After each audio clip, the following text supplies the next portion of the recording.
গ্রামের মন মুগ্ধকর পরিবেশ দেখতে দারুণই লাগে। দেখো চারিদিকে সবুজে সবুজ।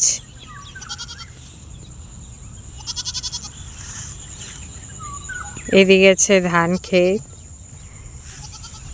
আর ওইদিকে আছে কচু গাছ, ওইদিকে আছে নানান ধরনের বাহারি গাছ।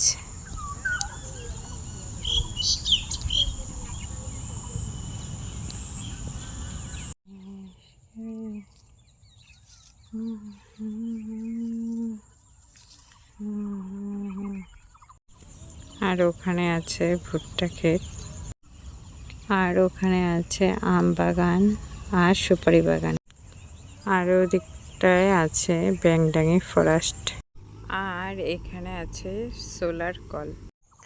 গ্রামের মেঠো পথ দিয়ে হাঁটতে দারুণই লাগছে।